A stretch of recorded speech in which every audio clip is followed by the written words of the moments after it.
ನಮಸ್ಕಾರ, ಕಲಾಪ್ರಿಯ ನ್ಯೂಸ್ ಚಾನೆಲ್ಗೆ ಸ್ವಾಗತ. ರಾಮನಗರದಲ್ಲಿ ನೂತನವಾಗಿ ಮಹಿಳಾ ಮತ್ತು ಮಕ್ಕಳ ಕಾಂಗ್ರೂ ಕೇರ್ ಆಸ್ಪತ್ರೆ ಲೋಕಾರ್ಪಣೆಗೊಂಡಿದೆ. ನಗರದಲ್ಲಿ ಕಾಂಗ್ರೂ ಕೇರ್ ಆಸ್ಪತ್ರೆಯನ್ನು ಜಯದೇವ ಆಸ್ಪತ್ರೆಯ ನಿವೃತ್ತ ನಿರ್ದೇಶಕ ಡಾಕ್ಟರ್ ಸಿಎನ್ ಮಂಜುನಾಥ್, ಆದಿಚುಂಚನಗಿರಿ ಶಾಖೆಯ ಶ್ರೀ ಪ್ರಕಾಶನಾಥ ಸ್ವಾಮೀಜಿ, ಎಂಎಸ್ ರಾಮಯ್ಯ ಆಸ್ಪತ್ರೆ ಅಧ್ಯಕ್ಷ ಜಯರಾಮ್ ಶುಕ್ರವಾರ ಉದ್ಘಾಟಿಸಿದರು. ಉಪಮುಖ್ಯಮಂತ್ರಿ ಡಿಕೆ ಶಿವಕುಮಾರ್, ಸಂಸದ ಡಿಕೆ ಸುರೇಶ್, ಶಾಸಕ ಎಚ್ಎ ಇಕ್ಬಾಲ್ ಹುಸೇನ್, ಎಚ್ಸಿ ಬಾಲಕೃಷ್ಣ, ಮಾಜಿ ಶಿಕ್ಷಣ ಸಚಿವ ಸುರೇಶ್ ಕುಮಾರ್ ಹಾಗೂ ಬೆಂಗಳೂರಿನ ಅನೇಕ ವೈದ್ಯರು ಸೇರಿದಂತೆ ಗಣ್ಯಾತಿ ಗಣ್ಯರು ಆಗಮಿಸಿ ಕಾಂಗ್ರೂ ಕೇರ್ ಆಸ್ಪತ್ರೆಯ ಮುಖ್ಯಸ್ಥರಾದ ಡಾಕ್ಟರ್ ಶೇಖರ್ ಸುಬ್ಬಯ್ಯ ಅವರಿಗೆ ಶುಭ ಕೋರಿದರು. ರಾಮನಗರ ಜಿಲ್ಲಾ ಪಂಚಾಯತ್ ಸಭಾಂಗಣದಲ್ಲಿ ಶುಕ್ರವಾರ ರಾಜ್ಯದಲ್ಲಿಯೇ ಮೊಟ್ಟಮೊದಲು ಸಿಎಸ್ಆರ್ ಅನುದಾನದಲ್ಲಿ 20 ಕರ್ನಾಟಕ ಪಬ್ಲಿಕ್ ಶಾಲೆಗಳನ್ನು ತೆರೆಯುವ ಸಂಬಂಧ ವಿವಿಧ ಕಂಪನಿಗಳ ಮುಖ್ಯಸ್ಥರೊಂದಿಗೆ ಉಪಮುಖ್ಯಮಂತ್ರಿ ಡಿಕೆ ಶಿವಕುಮಾರ್ ಮಹತ್ವದ ಸಭೆ ನಡೆಸಿದರು.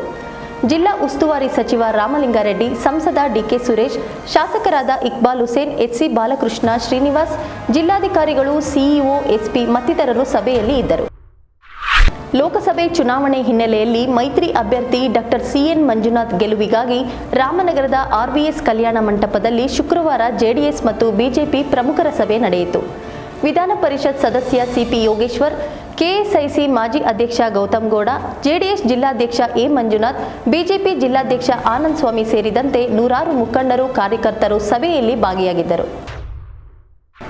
ಗ್ಯಾರಂಟಿ ಯೋಜನೆಗಳ ಅನುಷ್ಠಾನ ಸಮಿತಿ ಜಿಲ್ಲಾಧ್ಯಕ್ಷರಾಗಿ ಮಾಜಿ ಶಾಸಕ ಕೆ ರಾಜು ಅವರು ನೇಮಕವಾಗಿದ್ದಾರೆ. ಶುಕ್ರವಾರದಂದು ಉಪಮುಖ್ಯಮಂತ್ರಿಗಳ ಸಮ್ಮುಖದಲ್ಲಿ ಅಧಿಕಾರ ವಹಿಸಿಕೊಂಡರು.